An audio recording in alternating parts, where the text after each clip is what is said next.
الحمد لله نحمده ونستعينه ونستغفره ونعوذ بالله من شرور أنفسنا ومن سيئات أعمالنا من يهده الله فلا مضل له ومن يضلله فلا هادي له أشهد أن لا إله إلا الله وحده لا شريك له وأشهد أن محمدا عبده ورسوله أما بعد. Hadirin mukminin, muslimin, muslimat, tuan-tuan yang dirahmati oleh Allah Subhanahu wa taala. Pertama dan selama-lamanya kita akan senantiasa memanjatkan rasa syukur kepada Allah di atas segala kurnia dan nikmat yang diberikan kepada kita. Mudah-mudahan Allah Azza wa Jalla mengekalkan nikmat ini, menambahnya dan menyelamatkan kita daripada musibah dan bala. Hadirin mukminin, hari ini merupakan hari yang pertama dalam takwim ataupun kalender Masihi bagi tahun 2019. Tuan-tuan, tidak ada apa-apa yang disyariatkan oleh umat Islam untuk kita lakukan, baik menyambut tahun baru Islam ataupun tahun baru Masihi. Walau bagaimanapun, kita kena sedar hakikat bahawa walaupun tahun ataupun takwim kalender ini adalah kiraan yang dibuat oleh orang asalnya ahli kitab Kristian berdasarkan kepada Nabi Isa alaihi salam, berkait dengan hal-hal keduniaan, tidak ada masalah untuk kita ikut dan kita mengambil manfaat. Seperti mana pada zaman Sayyidina Umar Al-Khattab radhiyallahu an, apabila umat Islam tidak mempunyai takwim ataupun kalender yang ada seperti sekarang ni, kiraan tahun dan bulan yang tertib dan tersusun ini, mereka mencadangkan kepada Sayyidina Umar untuk meniru, membuat suatu perkara yang sama seperti mana yang dibuat oleh golongan ataupun orang Kristian. Ada kalender mereka, mula dengan Januari, kemudian diikuti Februari, kiraannya daripada kelahiran Nabi Isa dan sebagainya. Maka cadangan ini diterima oleh Sayyidina Umar kerana cadangan ini baik untuk kehidupan, untuk urusan kehidupan manusia. Maka Umar setelah berbincang dan mengambil pandangan-pandangan daripada di kalangan sahabat, maka lahirlah kalender Hijrah, iaitu kiraan tahun bermula daripada tahun Nabi sallallahu alaihi wasallam berhijrah. Kemudian penentuan bulan diambil Muharram kerana iktibar kepada berakhirnya musim haji. Pendek kata, titik tolak kepada wujud dan lahirnya kalender Islam, kalender hijrah, berasal daripada cadangan untuk meniru ataupun membuat sesuatu sama seperti mana yang dibuat oleh orang Kristian ataupun kalender yang kita sebut kiraan Masihi. Masihi ni Al-Masih Isa bin Maryam lah. Maksudnya kalau kita guna kalender Islam pun tak ada masalah, kita guna kalender Masihi pun, kerana kiraan tahun dan kalender ini dia berkait dengan urusan apa? Dunia. Jadi adakah orang yang menggunakan kiraan ataupun takwim kalender Masihi menjejaskan keislaman ataupun akidah dia? Taklah. Kerana ini tidak berhubung kait dengan akidah. Jadi kalau kita dalam urusan pentadbiran, urusan kehidupan kita menggunakan kiraan Masihi, tarikh Masihi dan sebagainya, itu hanyalah dalam urusan keduniaan yang tidak bersangkut dengan agama. Tak ada masalah lah. Cuma bila tuan-tuan nak buat ibadat, dia kena rujuk kepada kiraan hijrah lah. Kan? Dia kena, umpamanya berkait dengan puasa hari-hari putih 13, 14 dan 15. Mesti dilihat kepada kiraan 13, 14 dan 15 bulan Islam, bukan 13, 14, 15 bulan Masihi ni. Begitu juga kalau kita dalam apa-apa ibadat, puasa, Ramadan, haji, zakat umpamanya. Zakat kita kira haul. Tuan-tuan kira zakat kan? Dia kena cukup apa? Satu haul. Satu haul. Haul tu makna haul? Haul 1 tahun. Haul. Pasal tu Quran guna perkataan haulain kamilain, 2 tahun penuh. Pasal tu ada upacara hul, hari hul. Apa tu hul? Hul tu daripada perkataan haul, 1 tahun. Jadi tuan-tuan kira zakat ni berdasarkan kepada kiraan kalender Islam lah. Maknanya kalau tuan-tuan simpan duit, tuan-tuan kena tengok bulan Islam, nanti cukup 1 tahun berdasarkan kepada kiraan bulan Islam. Sebab apa saya jelaskan benda ni? Kerana malam ni kita nak buat tajuk khas bersempena dengan 1 Januari ni. Sekali timbul cakap-cakap pula, kenapa kita nak buat tajuk khas pula ni, 1 kalender kapiak apa semua ni. Kita jangan sajalah kan, permulaan kalender baru ni, tahun baru, semangat baru, azam baru. Saya nak ambil 1 tajuk yang saya ingat penting lah kepada permulaan 1 cerita baru dalam hidup kita. Tuan-tuan, suka ataupun tidak, 2019 telah membuka tirainya. Kita berada pada 1 hari bulan. Suka ataupun tidak, umur kita semakin meningkat. Usia kita semakin singkat dan semakin dekat kita dengan Allah. Kelas berlangsung saban minggu, saban hari, dari masjid ke masjid, dengan penceramah yang berbeza dan sebagainya. Kitab demi kitab. Saya merasakan agak penting untuk saya bercakap topik ini pada malam ini. Dalam suasana kita masih lagi diberikan kesempatan berada pada hari yang pertama dalam tahun 2019. Besok, 2 hari yang kedua, kita akan ada kelas, kuliah dan sebagainya.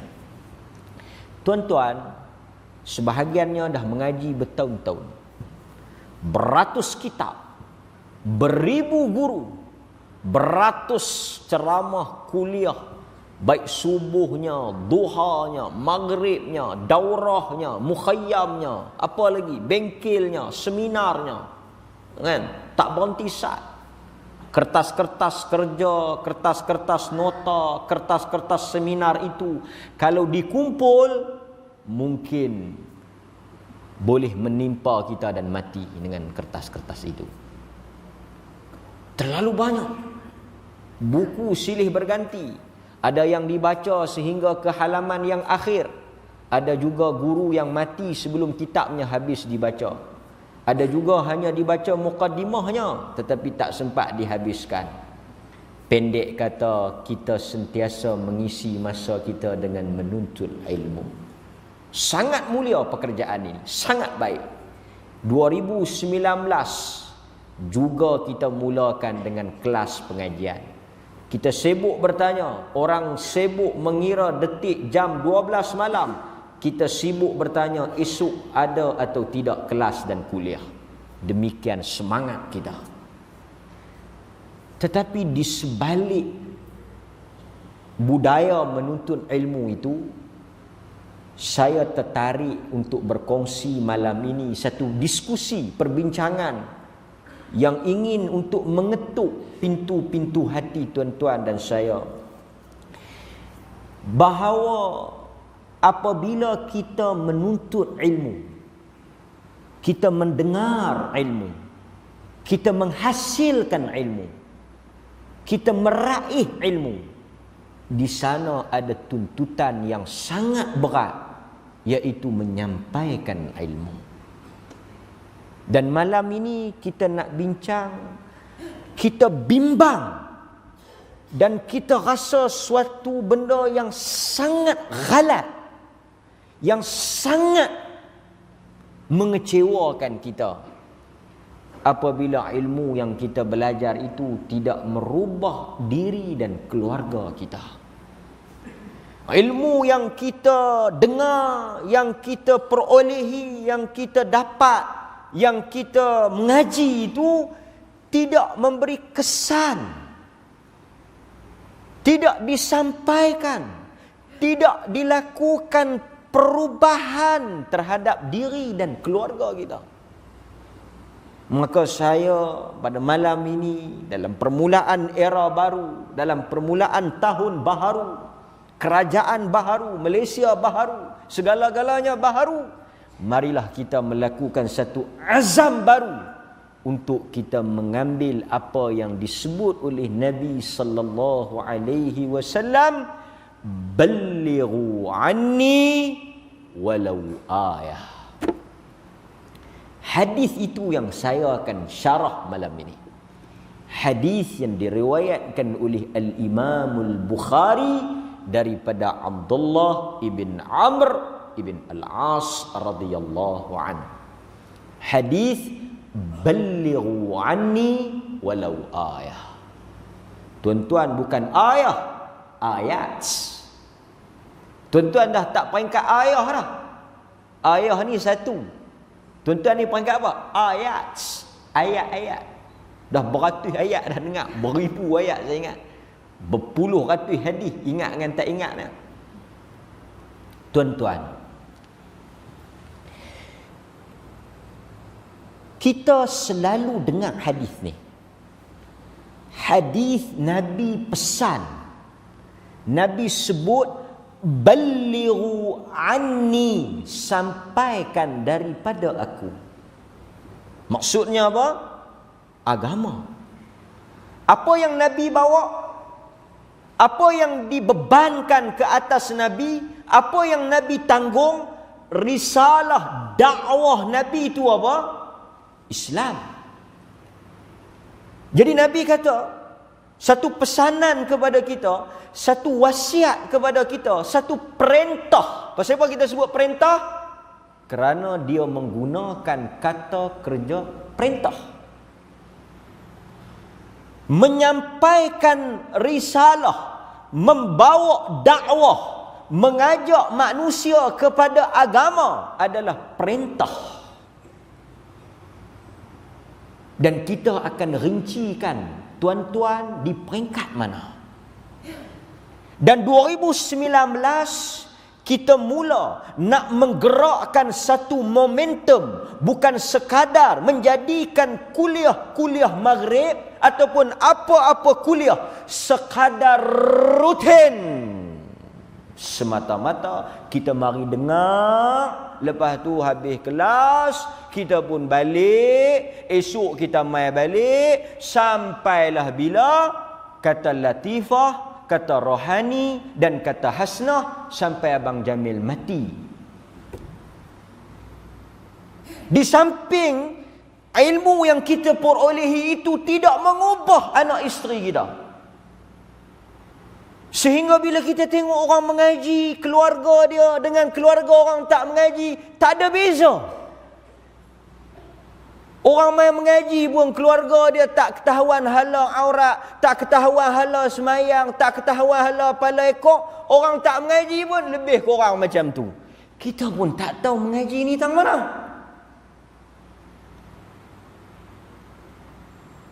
Maka dia kena ada perubahan.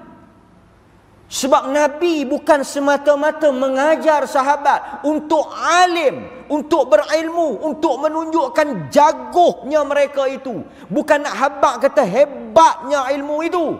Tetapi tuntutan kepada ilmu itu amal. Sebab itu perkataan ilmu dan amal daripada kata yang sama. Ain, lam, min. Dia membentuk ilmu. Amal, Ain, mim, lam. Dia membentuk amal.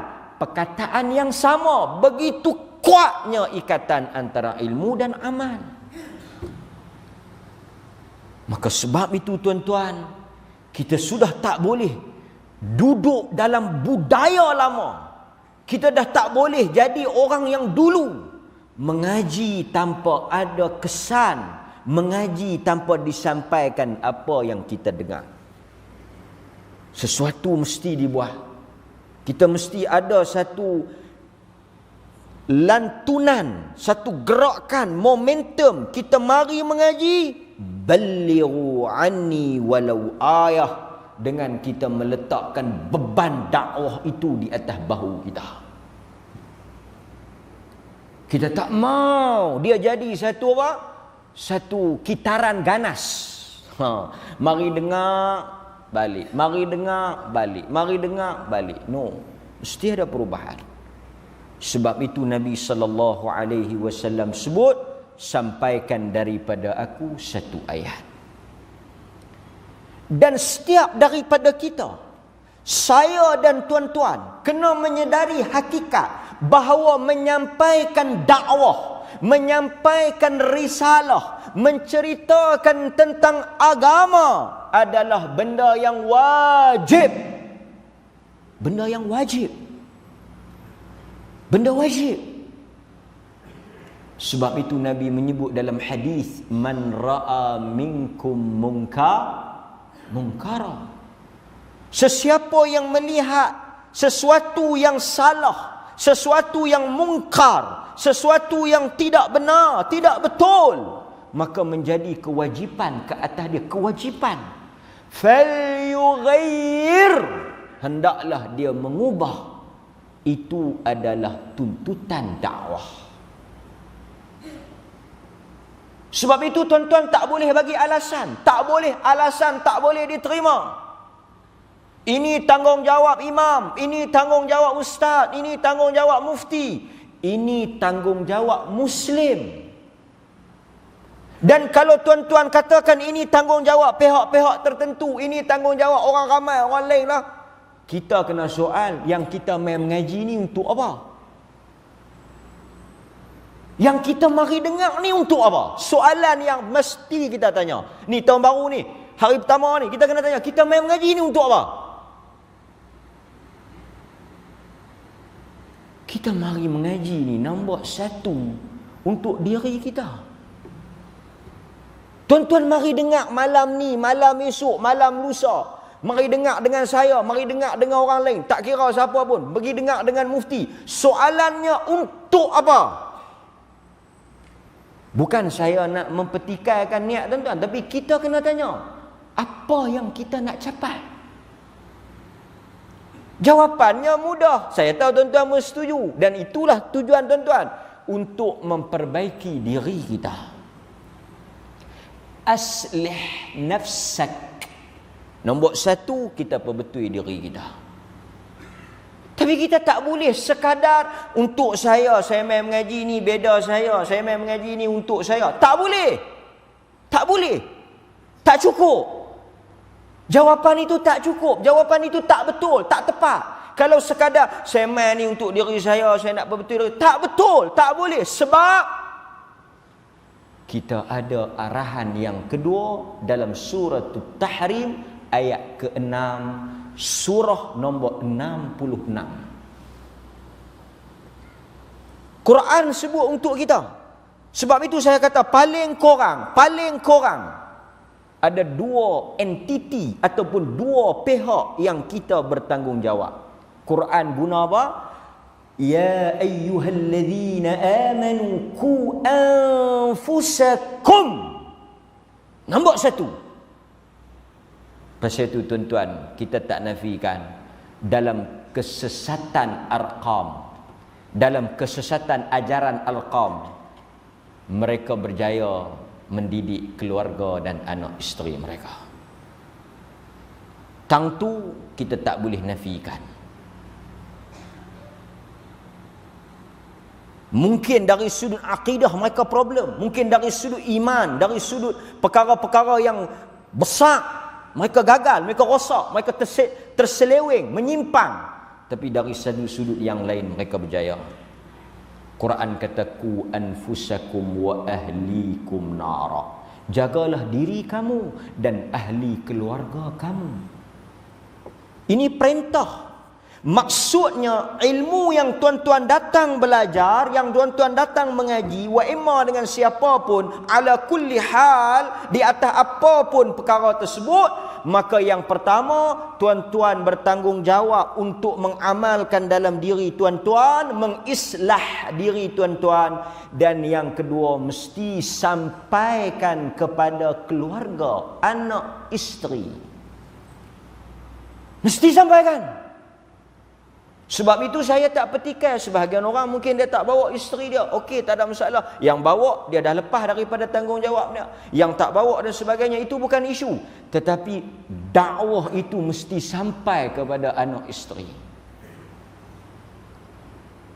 Sebab itu kita semua ini adalah da'i. Kita semua ini adalah pendakwah. Kita selalu ajar tuan-tuan. Quran sebut apa? Fattaqullaha mastata'tum.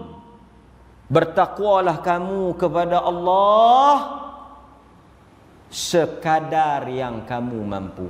La yukallifullahu nafsan illa wus'aha. Tuhan dia tidak akan mewajibkan, dia tidak akan membebankan, dia tidak akan mentaklifkan sesuatu ke atas kamu melainkan sesuai dengan kemampuan kamu. Balik kepada soal dakwah, apa dia yang saya nak sebut? Tuan-tuan bertanggungjawab berdasarkan dalil sekadar yang tuan-tuan mampu. Saya apa pun tak boleh Ustaz, apa pun tak tahu nak kata, apa pun tak tahu nak habang, nak sampai apa? Astaghfirullah. Pantang Ustaz cuti saja dia nak mengamuk. Cuti pula dah orang nak mengaji. Tapi bila kita suruh sampaikan dakwah, dia tak tahu apa. Hamil dengar apa? Nak balik habang kat bini sepatah, nak balik habang ke anak bini sepatah pun tak tahu nak kata apa. Tak tahu Ustaz ini berat ni. Ini bukan soal main-main, soal perintah. Qu anfusakum wa ahlikum nara. Bila dia mari mengaji, kita nak tengok kesan tu pada bini dia, kita nak tengok kesan tu pada anak-anak dia. Baru kita kata, you mai tiap-tiap malam maghrib tu, you ada satu kesan. You betul ya. Tapi bila kita jumpa dia, kita tengok bini dia out. Man nak bagi isi masa maghrib dengan isyak tak tahu. Kok palih ni kan tak, Kuala Lumpur banyak boleh lah kita pergi main bowling ke apa. Kok palih tak tahu nak buat apa, pukul 10 lena dah. Mai pergi dengar. Ini benda besar. Pasal tu kita nak sebut awal-awal tahun. Pasal kita nak mengaji panjang ni. Kita nak mengaji sampai ujung tahun 31 Disember 2019. InsyaAllah kalau panjang umur. Fajar menyingsing 1 Januari 2020. Kita akan berada pada zaman yang baru. Pasal itu ceramah ni kena buh hari ni. Tak boleh bubuh tengah bulan. Tak boleh bubuh tengah tahun. Pasal apa? Kalau tengah tahun dah lambat dah orang nak mengaji banyak. Lah baru nak buka buku. Pasal itu esok ni sekolah pun perhimpunan di Habang ni main mengaji ni. Kena bagi betul-betul. Orang sebut bab ni awal-awal. Minggu pertama. Perutusan pun minggu ni lah. Amanat pun minggu ni. Ni kira amanat lah. Amanat sulung lah. Amanat kita tahun 2019 mengaji kena balik pergi sampai. Dia kata saya nak sampai apa? Saya bukan reti hafal-hafal hadis ni. Tu kita baca ayat tadi ni. Fattaqullaha mastata'tum. Sesuai dengan kadar kemampuan kamu. Okey, kita ambil fine. Kita ambil sebagai as a father, bapa. Sebagai seorang bapa. Kita nak balik ni, nak balik praktik ni. Okey, kita bapa. Sekarang kita bapa. Kita sebagai seorang bapa, apa tanggungjawab kita? Kita main mengaji tiap-tiap malam. Oh, hadis ni. Silap bercakap sikit je. Hadha mawdu'. Boleh hukum hadis palsu, tapi nak ajak anak bini tak tahu nak mula kok mana, kita pun penin. Bila orang ramai dia kata hadis ni tak sahih ni. Bila kita kata entah dakwah, dia kata tak tahu nak dakwah apa. Benda basic. Hukum hadis lagi besar daripada dakwah anak bini. So tuan-tuan, nombor satu, saya nak bagi ni contoh. Tuan-tuan, sebagai saya pun sebagai seorang bapa, saya sebagai seorang suami, sebagai seorang bapa, saya pun kena buat. Nombor satu, Quran kata apa? Ajak akidah. Berat. Berat apa akidah? Badui padang pasir pun mai tak sampai sehari masuk Islam. Nombor satu, kita ambil ni. Tuan-tuan, kita ambil apa? Kita ambil pertama sukatan. Bahasa Arab panggil muqarrar. Silibus. Ni saya nak bagi silibus ni. Tuan-tuan nak balik nanti. Tuan-tuan sebagai guru kena ada silibus. Jadi saya nak bagi silibus supaya tuan-tuan tak redah ikut dah lah ke lintang pukang tak ketawa hala. Ni silibus yang pertama, kita balik kenalkan anak isteri kita akidah. 2-3 hari ni ada sahabat-sahabat hantar satu budak video. Budak tu orang Arab lah, orang tanya tu dia boleh jawab Tuhan di mana, apa dia ni, apakah maksud agama apa. Budak tu lancak jawab mah. Budak tu bukan beranak-beranak lancak jawab. Budak tu mesti ada orang ajar.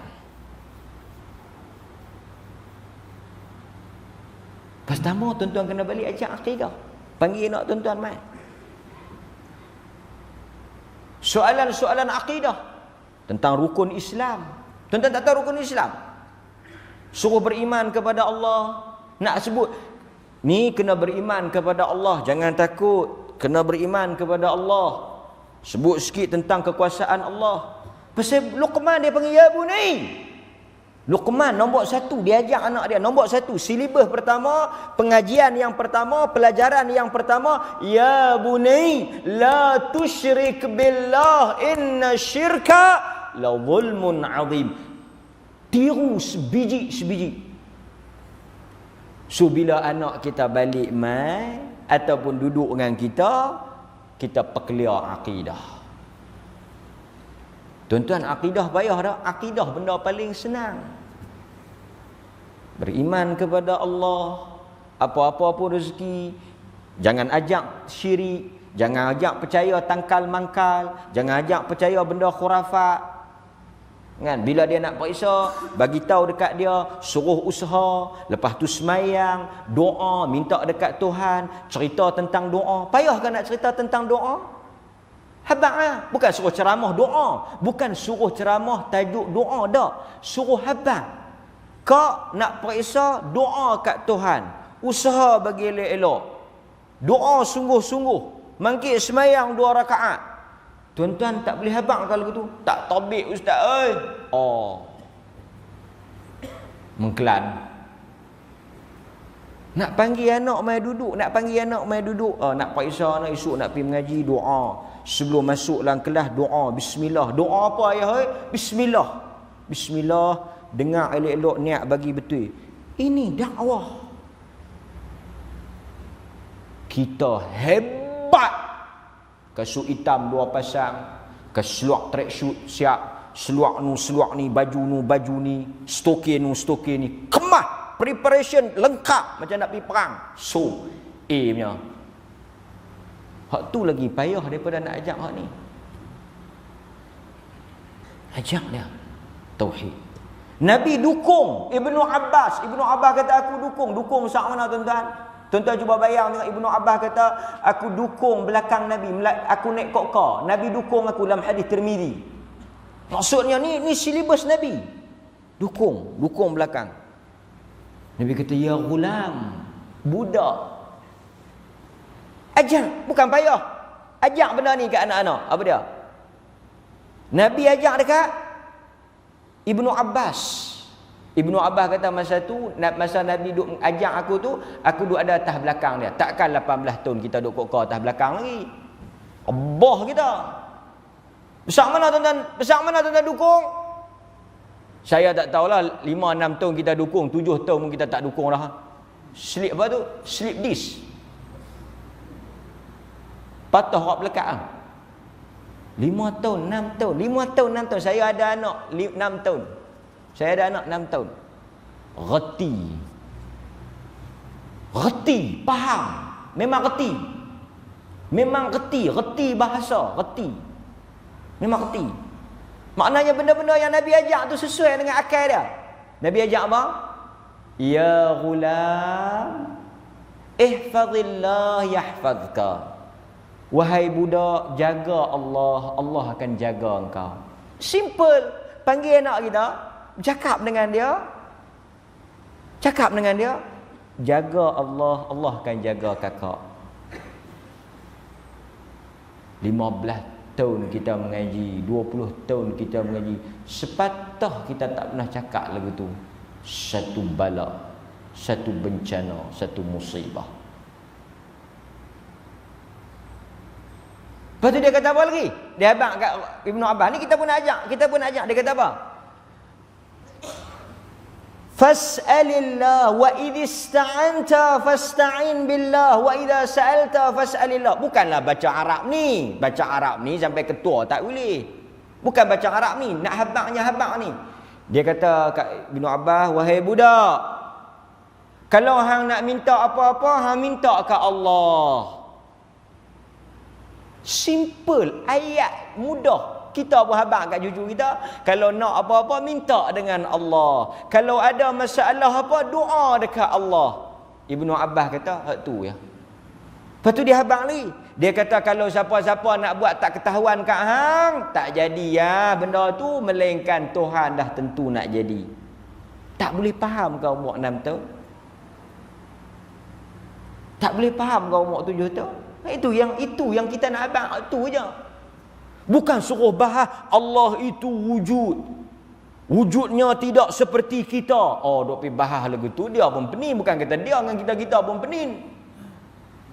Dah, kita ajak lagu Ibnu Abbas ni. Lagu mana Nabi ajak Ibnu Abbas? Habang kat dia, kalau nak minta, maka dia pun tak takutlah hantu. Dia pun tak minta lah benda-benda khurafat. Dia pun tak terlibatlah dengan syirik-syirik ni. Dia pun kalau orang suruh langgah ayat holy water 3 kok pun dia boleh mengucap, tak ada masalah ha? Tak ada masalah. Itu simple. Satu, akidah. Nombor 1, tuan-tuan nak ajak akidah. Dia jangan terlibat dengan syirik. Ini tanggungjawab kita. Bukan kata anak ya, isteri kita. Pasal dia kata ku anfusakum wa ahlikum nara. Saya ustaz ketua jabatan. Saya tahu ada di kalangan yang duk ngaji dengan kita, ketua jabatan lah, dekan lah, banyak lah, ketua sektor lah, apa semua lah. Saya kata panggil anak buah. Kita ketua. Ada di kalangan kita ni ketua balai. Jangan buat memeng, tangkap ni. Panggil anak buah. You ada power. You panggil. Semua panggil. Awal tahun panggil. Nak habaq apa? Habaq tauhid. Dia kata pelik, dia kata masuk PAS ke ketua kita ni? Cakap bab agama pula. Tak gaduh masuk PAS nak cakap agama. Dulu masuk tabligh. Dia kata kita ketua jabatan ikut tabligh hang tengok simpan janggut apa duk cakap bab agama sikit ya. Ya. Inilah zaman baru. Orang cakap agama ni semua orang cakap. Panggil. Kita ni panggil baca Yasin, bagi-bagi selawat, baca doa. Panggil Yasin, baca doa. Panggil Yasin, baca doa. Panggil. Pasal kita ada kuasa. Orang bawahan dia nak panggil tak boleh, dia tak ada kuasa. Kita ada kuasa, kita panggil. Mai. Hampa dengar Ustaz aku nak cakap 5 minit. Tak gaduh tauliah. Yang ni saya cek dah dengan Jabatan Mufti, tak gaduh tauliah. Takat cakap lagu ni tak gaduh pergi mohon tauliah. Abang panggil. Cikgu-cikgu yang ada, ramai cikgu-cikgu ni. Yang duk ikut saya ni cikgu-cikgu. Cikgu pada cikgu pada cikgu pada cikgu. Banyaklah. Panggil anak-anak murid dia. Cakap. Cakap tauhid, cakap tauhid. Kan? Cakap tauhid. Hampa kalau ada apa-apa hampa minta dengan Allah. Hampa tawakal pada Allah. Sebut benda-benda macam tu. Tak payah baca hadis, tak payah. Tak payah ni ada hadis riwayat Bukhari daripada Abdullah bin Amr bin Al-As yang mana dalam riwayat ni dia sebut tak payah duk riwayat-riwayat, sebut. Pasal apa? Mengikut kemampuan kita. Dia kata tak apa ustaz, saya tak sebut Sahih Bukhari, saya pun tak ingat tapi saya dengar ustaz sebutlah. Takat mana boleh hafal. Nak tunggu boleh hafal sanad, ustaz tu sendiri pun tak hafal sanad. Dia pun tengok atas. Kita alasan banyak. Kita toke kedai. Ada pekerja tak? Ada. Hampa mai dengar tak? Hampa kena kerja elok-elok. Tuhan tengok setiap benda yang hampa buat. Hampa jangan duk buat lok-lak. Bila kerja tu kerja bagi betul. Ni nak buat makan bagi orang makan. Tuhan tengok ada raqib dengan atid. Takkan waktu pun tak erti. Tak larang nak buh CCTV ya. Buh CCTV depa kono-kono. Hampa buat kerja bagi cermat, bagi jujur, buat makan ke orang lagu mana hampa nak makan. Hampa jangan duk buat lok-lak. Keluar bilik air basuh tangan ni. Hampa ingat ni semua dosa pahala ni halal haram. Sebut benda macam tu. Oh dia kata tahun baru kita aku rasa macam duduk kerja di Madinah. Oh. Aku kerja macam di restoran Mekah. Kita tak mau ambil peluang. Dia nak mai dengar ke kalau dia tak kerja dengan kita? Kalau dia tak jadi kuli kita, ingat dia nak mai dengar. Taubat lahum dia tak mai dengar. Nak tarik dia mai masjid, harui. Oleh kerana dia terikat dengan kita, makan gaji dengan kita, kuli kita. Nak dengar aku nak kata. Lepas beda kita. Time semayang nombor 2. Quran surah apa? Wa'mur ahlaka bis-salah. Semayang. Tanggungjawab saya, tuan-tuan semua balik kena cek anak bini kita semayang. Semayang pula sesuai dengan Nabi SAW. Oh saya nak ajak semayang ustaz, saya pun tak reti nak hafal dalil-dalil apa semua ni. Tak payah. Kita dakwah suruh semayang, kita duduk tengok. Kan? Pukul 2 tadi duduk menggoreng lagi, pukul 4 pun duduk menggoreng lagi, pukul 6 pun duduk menggoreng lagi. Nak kata cuti lagi, kita panggil mai. Hang semayang tak? Tak semayang. Hampir semayang. Dia pi masuk dalam surau, duduk gitu, Allahu Akbar, Allahu Akbar, Allahu Akbar, Assalamualaikum, salam. Dia keluar. Dah mayang dah. Selesai kita.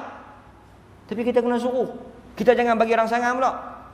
Goreng ni tengah duduk laju ni, saat ni semayang lain. Nak ni esok semayang lain. Oh, jangan kita sudah jadi petualang semua. Suruh berhenti. Suruh berhenti pergi semayang. Itu dakwah. Ambil anak balik sekolah, semayang tak lagi? Tak semayang. Pasal buat tak semayang? Tadi ada kelas tambahan. Sagi balik apa-apa, sebelum buat apa-apa, semayang dulu. Semayang bagi elok, jangan duk kalut. Itu dakwah.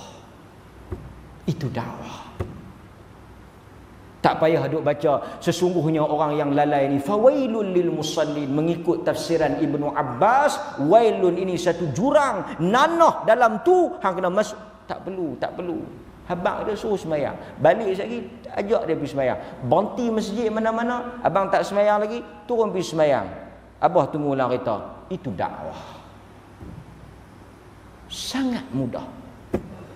Baru yang dikatakan apa? Baru yang dikatakan ilmu itu seiring dengan amal. Ilmu itu bergerak sejalan dengan amal. Apabila kita menekankan ilmu yang kita mengaji itu dalam keluarga kita. Wa'mur ahlaka. Bila Nabi suruh ajak semayang, kita semua ada anak-anak, ada cucu. Bila Nabi suruh ajak, umur 7 tahun. Tak boleh harap ke saya. Ada larak saya nak pergi dia rumah. Oh, demam. Lah kali duk pi atok rumah orang, rumah kita pun tak mayang.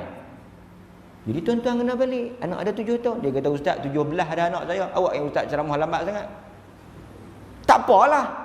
Nak buat macam mana? Ada umur 7 tahun. Nabi kata 7 tahun. Panggil anak kita 7 tahun. Nabi kata, muru auladukum bis-salah. Nabi kata, perintahkan anak-anak kamu. Ini dakwah, ini dakwah, ini dakwah. Perintahkan anak-anak kamu salat. Kita panggil anak kita. Kena semayang ni 7 tahun. Tak wajib lagi, tapi disuruh ajak. Kita ajak. Ajak dia ambil wudu. Tuan-tuan ajak ambil wudu macam mana? Macam kita ambil wudu. Saya tak boleh ustaz saya nak hantar kat ustaz. Lepas tu yang selama ni ambil wudu macam mana? Beda saya boleh lah, tapi nak ajak orang tak boleh. Macam mana pula? Tunjuklah kat dia, bukan suruh baca dalil. Miftahus salah at-tuhur. Dak, bukan suruh baca dalil. Mari tengok ni. Umur 7 tahun dia pun tak erti apa. Mari tengok ni. Pertama basuh tangan. Lagu mana kita duk basuh lah? Melainkan kita basuh kaki dulu. Tengok ni. Pertama basuh kaki dulu. Basuh tangan aja, tunjuk dia basuh tangan. Ini dakwah. Ini tanggungjawab siapa? Yang nak tunjuk basuh tangan, basuh muka, ini tanggungjawab siapa? Ini tanggungjawab seorang bapa. Tanggungjawab. Kata Abdullah ibnu Umar. Abdullah ibnu Umar kata, baik hampa ajak anak-anak hampa. Tuhan nanti dia tanya. Anak-anak baik buat elok-elok dengan pak mak hampa. Nanti Tuhan tanya hampa. Abdullah bin Umar kata 2 perkara. Anak-anak akan ditanya tentang apa yang dia buat pada mak bapak dia, dan mak bapak dia akan tanya tentang apa yang dia ajak pada anak-anak dia. Dia kata, saya dah terlepas dah ustaz peluang tu. Anak-anak semua dah besar panjang. Saya dah tak ada masa dah. Dulu saya tak buat benda tu. Depa semua dah besar panjang dah ada keluarga. Macam mana ustaz? Cari anak kecil lain. Ini saranan saya. Ada tuan-tuan, dia terlepas peluang. Cari anak kecil lain. Dia kata dulu tak ada nak buat sunah-sunah tahnik cukup kepala ni kan. Beranak-beranak semua dah besar. Anak lain. Dia tak nak beranak macam mana? Lama pun semua dah pencin lah. Cari yang boleh kita nak hidupkan sunnah. Kan? Faham tak? Ini dakwah. Umur 7 tahun ajak. Bawa ke masjid kalau kita mampu. Tak bawa ke masjid pun tak apa. Bawa yang laki-laki ke masjid, ajak. Perintah. Demikian Luqman ajak anak dia. Lepas daripada tu Quran ajak apa? Pisahkan tidur, tempat tidur anak kamu ketika usia 10 tahun. Maksud silibus yang berikutnya apa? Berkaitan dengan akhlak, berkaitan dengan adab. Pasal tu kalau kita tengok dalam surah Luqman, selepas dia ajak, tuan-tuan cuba buka tengok. Saya pun sempat petik beberapa perkara yang diajak oleh Luqman pada anak dia. Setelah Luqman perintahkan anak dia jangan syirikkan Allah, kemudian Luqman suruh anak dia salat. Lepas daripada itu, apa yang kita nak ajak anak-anak kita? Adab. Ajak adab. Antaranya apa? Okey. Ayat 17, Luqman suruh anak dia semayang. Kita pun suruh semayang. Suruh semayang itu dakwah. Tanya dia, dah semayang? Kan? Ayat 18, Luqman suruh. Quran cerita Luqman ni suruh kita tiru. Luqman bagi tahu dekat anak dia, jangan paling muka dari manusia kerana sombong. Wala tamshi fil ardi maraha. Jangan kamu berjalan dalam keadaan sombong. Maksudnya apa? Apa dakwah kita pada anak-anak kita? Ni kita bercakap dalam unit yang paling kecil, anak, keluarga. Jangan sombong. Ini dalam bab akhlak. Ajak anak-anak kita jangan sombong, jangan takabur. Jangan pandang orang lain lekeh, jangan bercakap tinggi. Ajak anak-anak kita. Jangan main-main tuan-tuan. Lah anak kecil-kecil pun cakap sakar juga. Kan? Ajak dia, jangan. Tak elok. Sebut dakwah. Jangan duk tunggu, tak apa, insya-Allah nanti ujung-ujung tahun saya hantar aku solat ada Raudatul Hufaz apa tu Masjid Arau, saya hantar insya-Allah 3 hari. Ustaz tu pun tak ada nak pisah apa. 3 hari dia duduk di kursus Masjid Arau, kita nak harap yang duduk dengan kita 362 hari. Dia duduk dengan kita 362 hari. Dia duduk di Masjid Haram 3 hari ya, cukup 365. 3 hari itu boleh ubah yang 362. Sakan kita. Tak boleh. Pasal itu kita. Pasal itu kita. Ada tanggungjawab kita. Ajak dia akhlak. Kan? Kemudian Luqman kata, bila nak berjalan dengan cara yang elok, jangan jalan dalam keadaan kau sombong, dan bila bercakap rendahkan suara engkau. Sesungguhnya inna ankaral aswat, sesungguhnya seburuk-buruk suara yang kaldai, aswatul himar. Bila nak cakap elok-elok. Apa yang Luqman ajak ni sangat basic. Itu juga yang kita nak abang, tanggungjawab kita. Bahasa kita pada anak-anak, jangan sombong, bercakap elok-elok, bercakap tertib. Dan kita tengok Nabi ajak anak cucu dia macam mana. Nabi ajak anak cucu dia macam mana. Tengok. Al-Hasan bin Ali radhiyallahu anhuma. Ini Nabi ajak cucu dia. Kita pun nak tiru lah. Pasal kadang-kadang orang kata, bila kita kata ajak anak isteri, balik ajak anak isteri, saya pun mengaku kita terlepas pandang. Kita tak habaq nak ajak apa, tak habaq nak kata apa. Kalau kita bagi contoh, 1-2 contoh cukup lah kan. Yang lain tu balik-balik kita modify tengok lah. Al-Hasan bin Ali radhiyallahu anhuma. Siapa dia Al-Hasan? Anak Sayyidina Ali. Dia dengan Nabi lagu mana? Cucu. Maknanya Tok Wan pun ada tanggungjawab nak didik. Setengah-setengah tu duduk dengan Tok Wan. Kan? Cucu Nabi Al-Hasan bin Ali, kita perhabis satu hadis ni. Dia ambil sebiji kurma daripada kurma sedekah, kurma zakat. Kemudian dia masukkan ke dalam mulut dia, hendak makan. Nabi kata apa? Loh, bawa keluar. Masa tu dia kecil lagi. Tengok macam mana dakwah Nabi, macam mana tarbiyah Nabi, dakwah Nabi, tarbiyah Nabi. Dia didik macam mana? Dia menjaga soal halal dan haram. Peringat dekat anak-anak kita, jangan ambil hak orang. Jangan ambil hak orang. Bila kecil-kecil kita duk habaq jangan ambil hak orang, bila dia besar nanti dia nak ambil dah hak orang, dia tak ambil. Ni kita habaq kalau ada ni nampak apa-apa yang orang lambat pun hang sambak dulu. Dia pun mau besar sambak dulu, main besar sambak. Nabi suruh buang. Lepas tu Nabi habaq ke alasan.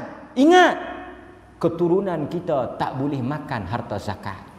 Budak sekecil itu sudah diajar mengenal halal dan haram. Kita nak habaq bukan payah. Jangan ambil hak orang. Kalau nak ambil minta izin. Benda yang macam tu. Tidak perlu seorang tu menjadi ustaz hanya sekadar nak sebut benda yang singkat dan ringkas itu pada anak dia. Kita bagi laluan kepada azan. Sekali kita sambung sikit contoh ajaran Nabi kepada ahli keluarga Nabi sallallahu alaihi wasallam. Bismillah. Jadi tekankan soal halal dan haram dalam tarbiyah anak-anak. Kemudian benda-benda yang bersifat asas, sunnah. Seperti apa? Adab makan. Benda ni kita hidupkan dalam suasana keluarga kita, dalam rumah kita. Ajak. Antaranya, nak masuk rumah, suruh dia bagi salam. Bila dia nak makan, Nabi buat.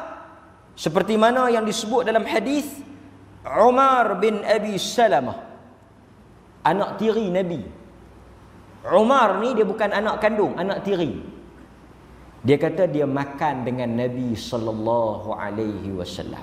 Ni cara Nabi dakwah, cara Nabi tarbiyah, cara Nabi asuh. Ini tanggungjawab ayah, walaupun ayah tiri, ayah penjaga. Dia kata aku makan dengan Nabi sallallahu alaihi wasallam masa tu dia budak lagi. Aku ambil makanan yang paling jauh. Nabi berada masa tu. Tengok bagaimana Nabi buat dakwah, Nabi tarbiyah, Nabi islah, Nabi takdib, Nabi adabkan dia. Nabi kata ya ghulam. Masa tu dia kata dia budak-budak lagi. Ya ghulam. Nabi panggil dia pun ghulam. Ghulam ni budak. Kecil-kecil lah. Semillah, baca bismillah. Ini yang kita dakwah pada anak-anak kita. Balik pada ahli keluarga kita, Pombang dengar, anak kita baca bismillah ke tak? Suruh dia baca bismillah. Kalau dia terlupa, kita ajak doa bismillahi awwalahu wa akhirahu. Kita ajak dia. Cuma jangan sampai dia kata, tadi tak baca bismillah pun pak. Dia kata aku boleh, aku bapak tak apa, dah baca lama dah. Tak boleh lah. Pasal itu dakwah Nabi ni dakwah bil hal, bil lisan dengan bil hal. Dia cakap dan dia buat. Bismillah. Nabi ajak budak tu kecil, bismillah. Kedua, wa qul bi yaminik, kau makan dengan tangan kanan. Kita perhati anak-anak kita. Benda yang begitu basic, begitu asas. Suruh dia makan dengan tangan kanan, dengan garpu ke, dengan sudu ke, apa ke, tak apa, dengan tangan kanan. Perhati, tegas dalam bab ini. No excuse. Dia kata anak saya kidal ustaz. Dia anak saya kidal. Jangan main-main dengan doa Nabi. Satu orang dia makan dengan Nabi, dia guna tangan kiri. Nabi kata guna tangan kanan. Dia kata saya tak boleh guna tangan kanan. Nabi kata guna tangan kanan. Saya tak boleh, saya tangan kiri, saya kidal lah maksud dia tu. Nabi kata guna tangan kanan. 3 kali Nabi suruh guna tangan kanan. Dia kata saya kidal. Ya Allah, lumpuhkan tangan tu. Lumpuh terus. Nabi doa on the spot. Bila dia kata dia tak boleh, Nabi kata, ya Allah, tak bolehkan terus tangan tu. Lumpuh. Lumpuh tangan tu. Doa buruk. Pasal apa? Pasal lawan Nabi. Tegas. Benda apa yang keras sangat ni sampai doa sampai lumpuh ni? Benda apa? Besar apa? Isu apa? Isu makan dengan tangan kiri saja. Sampai doa jadi lumpuh. Kita kalau benda kecil macam tu kita pandang remeh, kita buat tak apa saja, buat tak reti, macam mana kita nak harap anak kita boleh jaga benda yang lebih besar? Nabi pesan makan tangan kanan. Perhati anak-anak kita semua makan tangan kanan. Termasuk bini kita makan tangan kanan. Tengok makan tangan kanan. Tak payah hafal hadis Umar bin Abi Salamah, tak payah. Tak payah ingat hadis ni. Cuma ingat Nabi suruh makan tangan kanan. Dia pun dengar Nabi, dia mindset dia Nabi. Dia kata pak aku ni pun aku pun pening. Sat-sat Nabi, sat-sat Nabi. Alhamdulillah. Biar dia terbiasa dengan Nabi. Itu saja sunnah, itu sunnah Nabi. Bila dia balik macam mana? Ni aku tak boleh buat benda-benda macam ni, sambut-sambut pak macam ni pak aku tak bagi, Nabi tak bagi buat. Biar 5-6 tahun bercakap dengan kawan-kawan dia, 7-8 tahun bercakap kawan-kawan dia macam tu. Dia tahan tak ada tiup-tiup ni, tak ada beli kek-kek tiup-tiup apa semua ni. Dia kata pak aku memang tak beli ni, tiup-tiup lilin ni semua. Dia kata Nabi tak buat. 8 tahun kita duk dengar Nabi tak buat, Nabi tak buat. Tuan-tuan bayangkan 8 tahun dia dah bahasa dia Nabi tak buat, Nabi tak buat. Cuba bayangkan macam mana dia besar cinta dan kasih dia pada Nabi sallallahu alaihi wasallam. Kan? Ini yang Nabi tekankan. Itu belum soal besar, soal aurat lagi. Soal aurat. Anak-anak perempuan, pasal itu Nabi cukup stres anak-anak perempuan ni. Sampai Nabi kata apa? Siapa ada anak perempuan? 3 orang. Siapa ada anak perempuan? Nabi tanya, siapa ada anak perempuan? 3 orang. Tak masuk neraka. Nabi kata, siapa ada anak perempuan 3 orang? Tak masuk neraka. Kawan tu anak-anak 2, kecemah ha? Pasal Nabi sebut 3, dia kecemah. Dia pergi tanya. Dia kata 2 dia ada. 2 pun tak masuk. Tapi bukan beranak begitu lah. Maksud dia apa? Pelihara. Soal aurat, soal ikhtilat, soal pergaulan. Berat banyak. Anak lelaki umur 17-18 tahun, dia pergi mana ikut pergi lah. Tapi anak perempuan lagi tak menikah dengan pak tu, pergi beli baju raya 35 tahun, 36 tak menikah, 35 36 nak pergi beli baju raya dengan pak.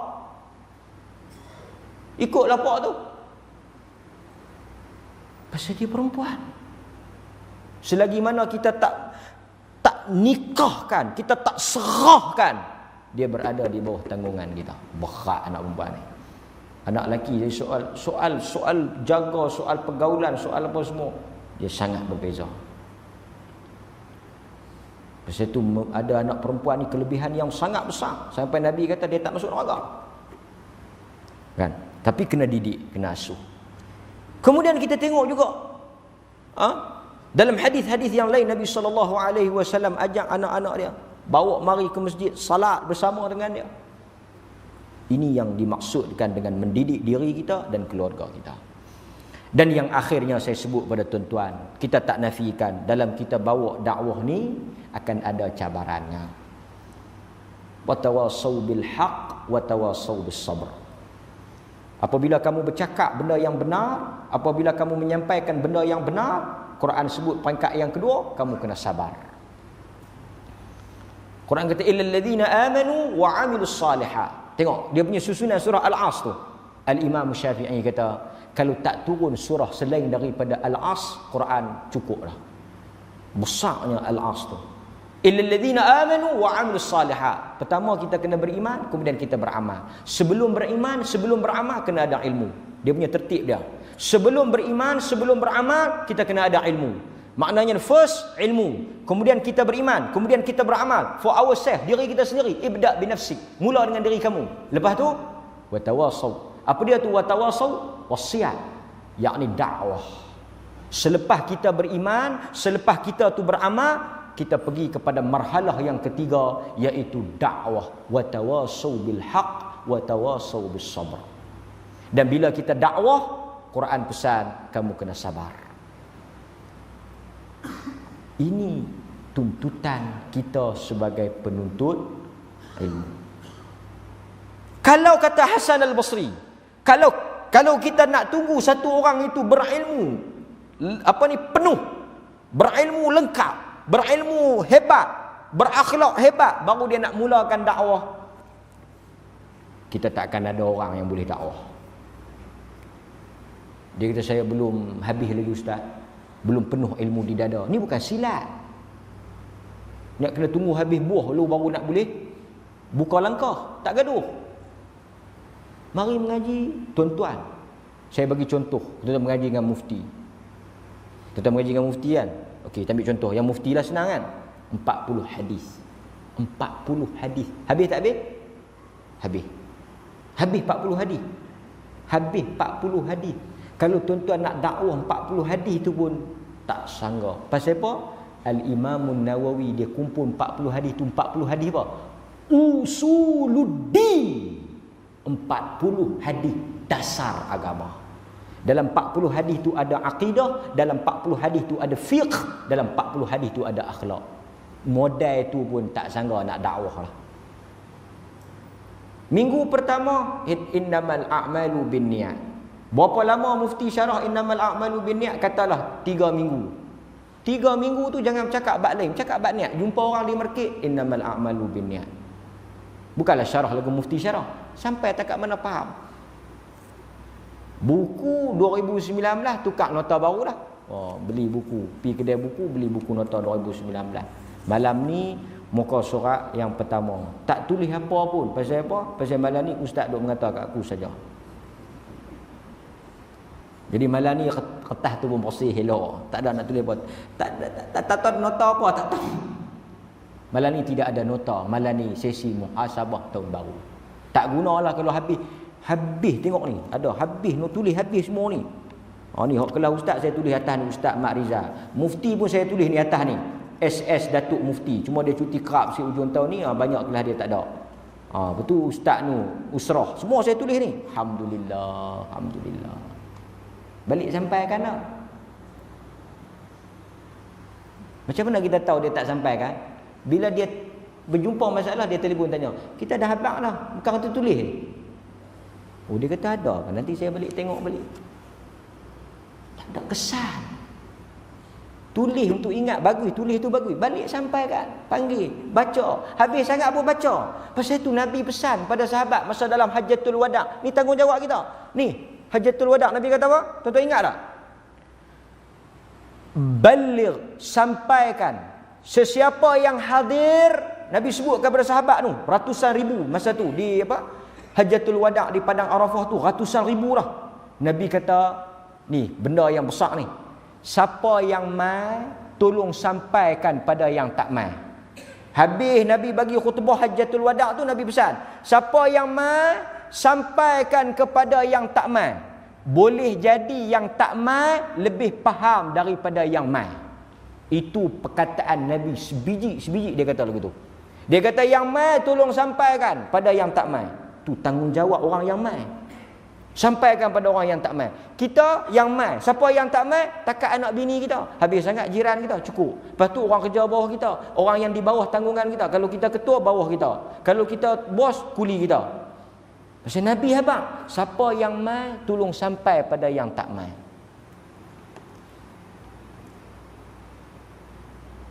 Kalau macam tu saya ingat, saya tak mai lah. Kena sampai. Ni Nabi habaq lah ni. Siapa yang mai tolong sampaikan. Boleh jadi yang dengar tu, dan bila tuan-tuan balik cerita, boleh jadi. Nabi kata, boleh jadi isteri tuan-tuan, anak tuan-tuan lebih faham daripada tuan-tuan yang hadir.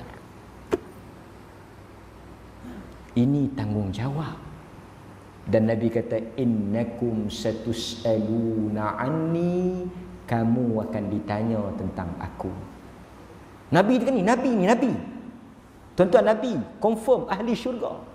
Nabi kata, innakum satus'aluna anni famadha qailun.